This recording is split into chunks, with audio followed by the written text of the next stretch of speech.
Ladies and gentlemen, internet, my name is Peridiam, and there is so much to talk about in this video.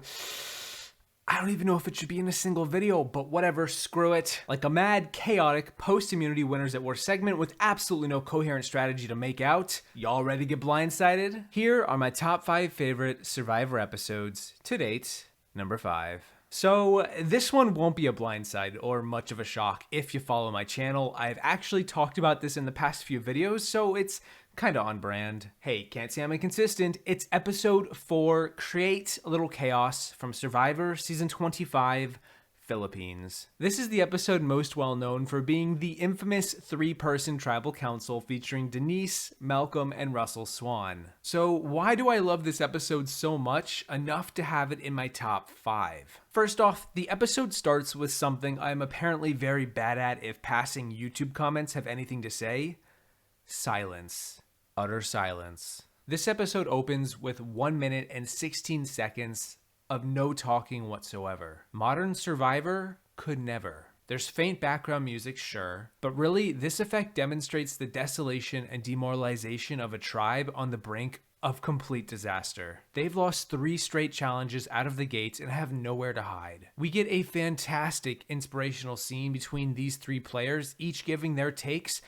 And I absolutely love this scene, this intro. It is one of the best opening scenes of any episode of all time. It stands out so much, whereas most episodes of Survivor tend to just kind of blend together. We also get the amazing beginning of the end for RC and Abby, where Pete sabotages the idol clue and causes a major rift between the 2 girls. It's so over-the-top devilish, which is then juxtaposed with the Red Tribe story featuring Jonathan Penner and Jeff Kent finding peace and deciding to work together going forward instead of breaking apart at the seams. This juxtaposition is entirely intentional from the editors, and I love the stark contrast. If you want to hear me talk more about this specific episode, just check out my most heartbreaking vote outs video. I will put a link in the corner right now, but really I want to end this entry by saying that only a few weeks ago I had heard Malcolm tell a fantastic story that took place. It was a story that took place in between leaving camp in this episode and then going to tribal council, where they eventually voted off Russell. This story only elevated the episode even more for me. I will put a link in the description down below with a timestamp if you want to hear him tell it. I think he does a much better job recounting it first person. It made me appreciate what these guys go through just to play this game we all love so much. We're down to 2 members on day 10 already. This might happen on like day 39, not a week and a half into the game. This early on, we don't know what to expect or what's going to get thrown at us. 2 against 12. The odds are long, but I wouldn't count us out just yet. Number 4. This is where things get interesting. I asked you guys on social media leading up to this video to give me your number 1 favorite episode in all of Survivor, and almost 600 episodes so far. And to the best of my knowledge, I did not see this episode get brought up even once, even after over 1,000 responses. My number 4 favorite episode is titled Then There Were 5. It's episode 14 of Survivor Season 23, South Pacific. Wait.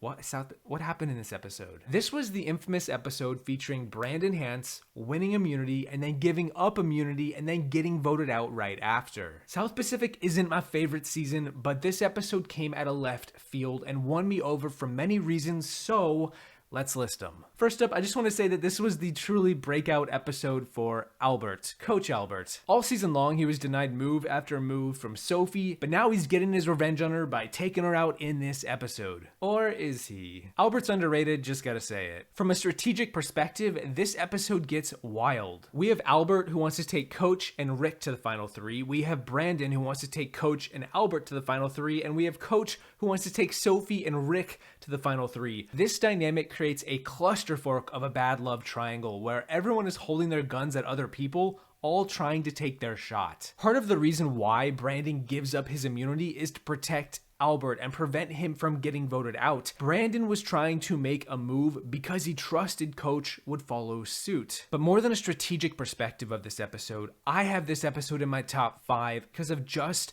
how deep and sometimes philosophical it gets. Survivor really doesn't get that philosophical after the old school days, but you put someone like Coach in the mix, then combine him with Brandon Hance, and suddenly it's gonna get a lot more complicated. And it's not exactly pretty. I find the mix of philosophy, religion, and the gamification that Survivor brings to the table to be very fascinating. Coach has PTSD from heroes versus villains from Russell, and he sees that in Brandon, but what we see in this episode doesn't justify the reaction Coach has to Brandon, in my opinion. For example, Brandon approaches Coach in the hammock and merely asks, "Hey, what's going on? What's the conversation?" And he says this in a very calm manner, and Coach just goes off on him. And I think a part of it, maybe even the main reason for this, is because Coach is grappling with the guilt of having to blindside this kid who means really well. He's trying his best and he really isn't doing anything wrong, least of all in this one scene. Can we just talk about the scene where Coach is pontificating on voting Brandon out? He's talking to himself,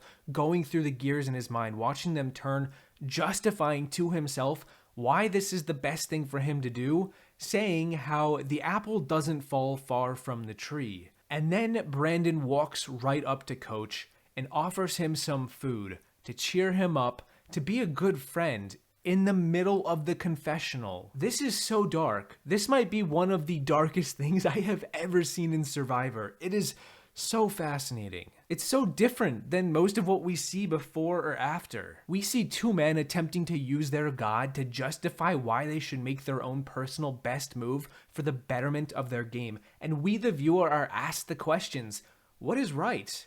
What is wrong? Who deserves to stay, to go? Deserves is such a loaded, heavy word that gets thrown around so often, so easily. So Brandon forgives Albert for basically getting dunked on all episode after he gets busted for being a two-timer, gives him his immunity necklace, Albert keeps it, and then Brandon gets voted off. It's almost weirdly Christ-like in its portrayal, the whole episode, the sacrifice. And right as the episode ends, right after Brandon walks away and goes into the darkness to Redemption Island, the immunity necklace breaks and falls off of Albert's neck.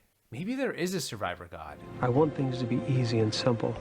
And earlier today it was kind of black and white because we had one man, Albert, that had just completely lied to the camp.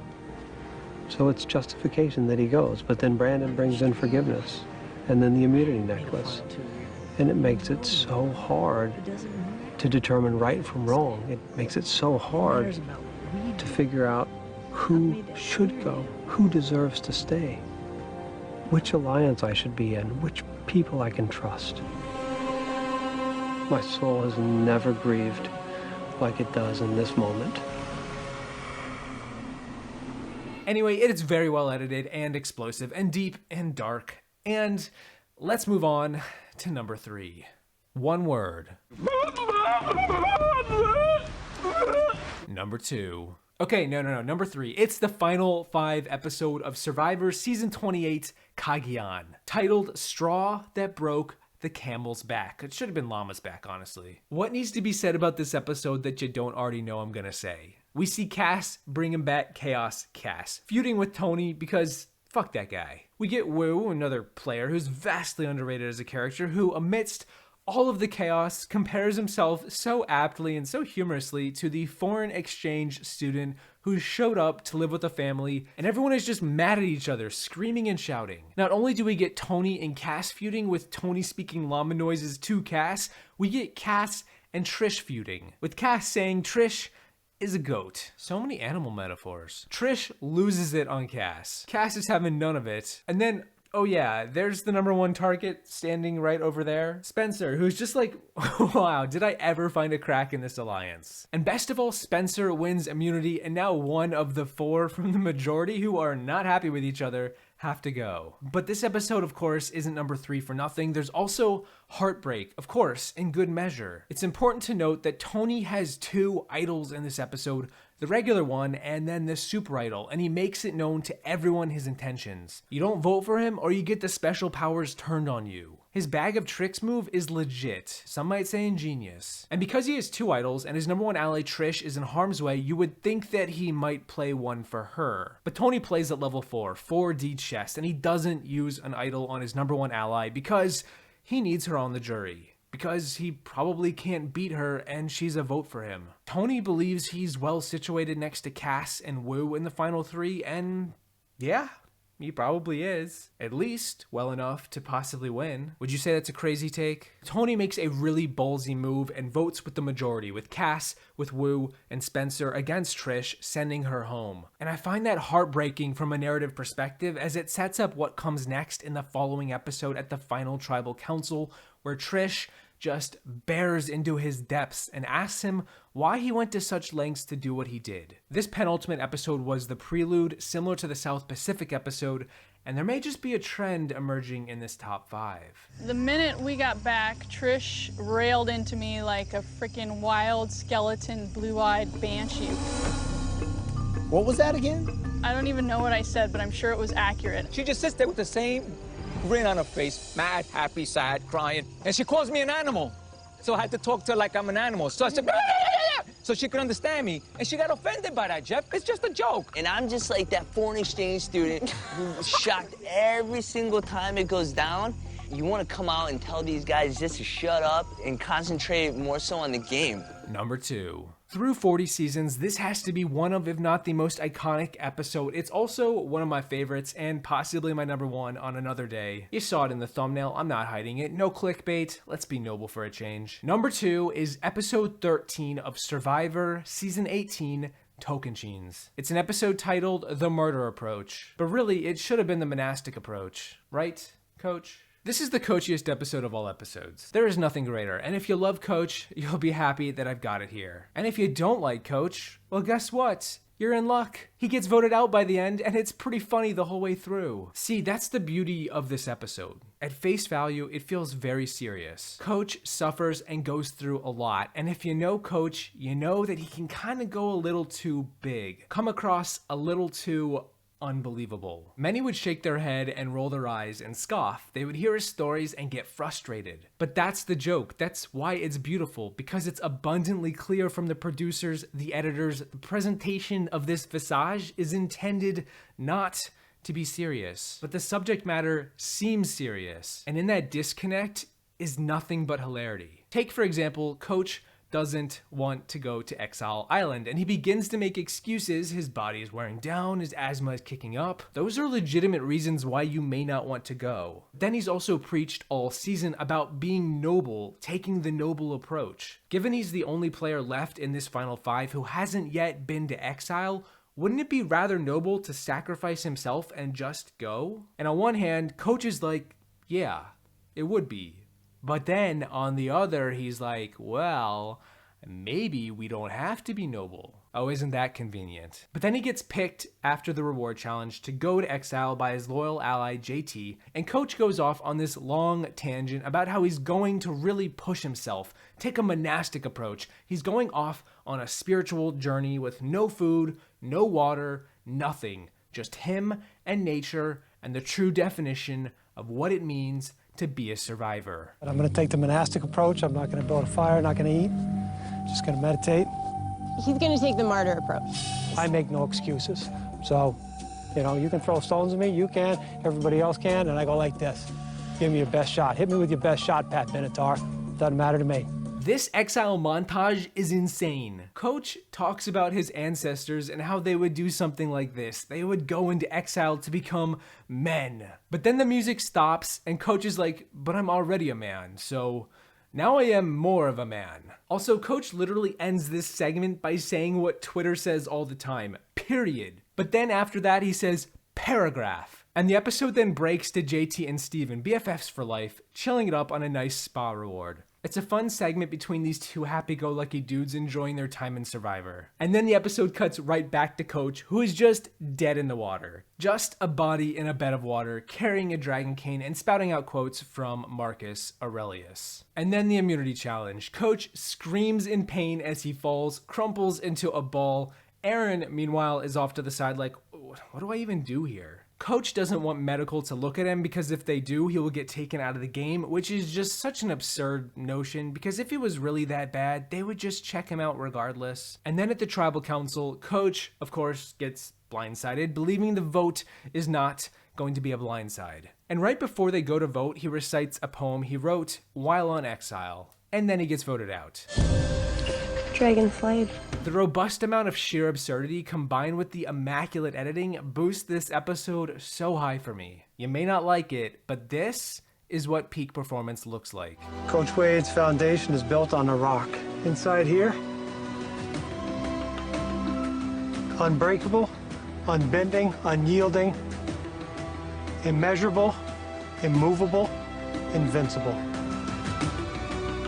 Stay out here for a week without any food. Only make me a better, stronger person. These guys won't be able to get old Coach Wade down at all, I'll tell you that. Number 1. Okay, I lied. This is what peak performance looks like. My number 1 favorite episode in all of Survivor really deserves its own video. I think it is the funniest episode in all of Survivor in nearly 600 episodes of this show. That's a crazy bold statement, but I think it's the case. I am talking about the one episode that gets me the most laughs ever. It's episode 11, titled Medical Emergency, from Survivor Season 12, Panama, Exile Island. Nope, this is not that famous 3-2-1 vote pulled off by Sari. It is the episode right before that one. Although I do love that one too. But I love the Bruce medevac episode even more, even most. So why do I love this episode so much? Well, the reward challenge is touchy subjects, great challenge. Courtney gets absolutely destroyed by the answers. RS Petty votes Terry as least likely to survive. Shane and Courtney fight, of course, threatening to drive over to one's less than savory little apartment. Bruce sadly gets medevaced, but Shane is naked during all of it. Do we have to do it right now? Like right now? Yes, Shane. We do. He can't poop. It hurts. Naked Shane as Bruce leaves into the horizon. Couldn't ask for a better way to exit the show. Passive-aggressive Courtney is best Courtney. And the episode ends with Courtney unintentionally destroying Bruce's rock garden out of love. And yet, in spite of all of this absurdity, it is still a very emotional episode with Bruce in a ton of pain, is really constipated and can't go to the bathroom. He is quivering like crazy. It is not pleasant, and I feel terrible for him. But to juxtapose that sentiment with Shane, who is naked right next to him, who is talking to the doctor, and the doctor asks Shane, someone need your hand. Do we need to do this right this second? Yes, we do. All right, guys, I'm naked. Or we go to the touchy subjects reward challenge with some great questions and answers. Who's the most annoying? Courtney. Who's the biggest poser? What's a poser? Courtney. Who doesn't shut up?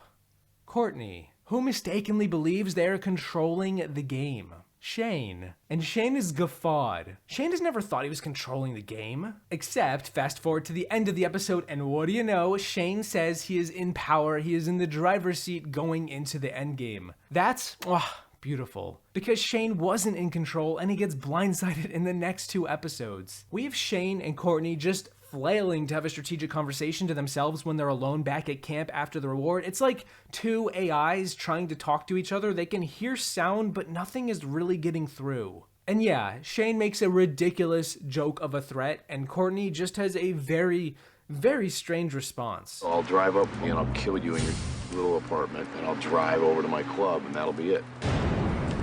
I don't have your apartment. Well, obviously, dude. I've never been in your apartment. I don't know if it's or not. It was an adjective. Her apartment is not that bad. There is so much to break down in this episode. I haven't even covered everything, but this video is getting pretty long, so I will just end all of this by saying, if you look hard enough, you can find beauty and comedy fused together in the most unlikely of places, even if at face value, it doesn't appear to be the case.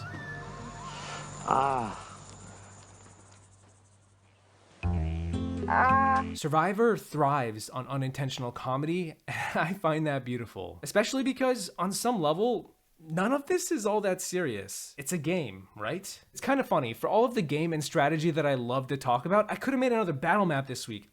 My top 5 here aren't really about the strategy, are they? I mean, I would be kind of pissed if my tribe members thought that I was the most annoying. Oh my gosh. So, there you have it. My top 5 favorite Survivor episodes. This was a lot to digest. There's a lot of episodes I didn't get to bring up. I will put some of the other episodes I almost brought up in the description below. They just missed the cut. But of course, I have to end this episode by asking you guys, what are some of your favorite episodes in all of Survivor and why?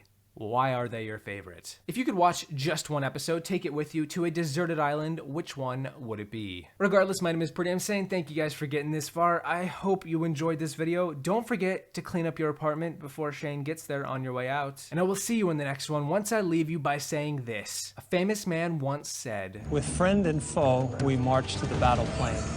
Some to seek success, others to seek fame. We play with honor for the love of this game.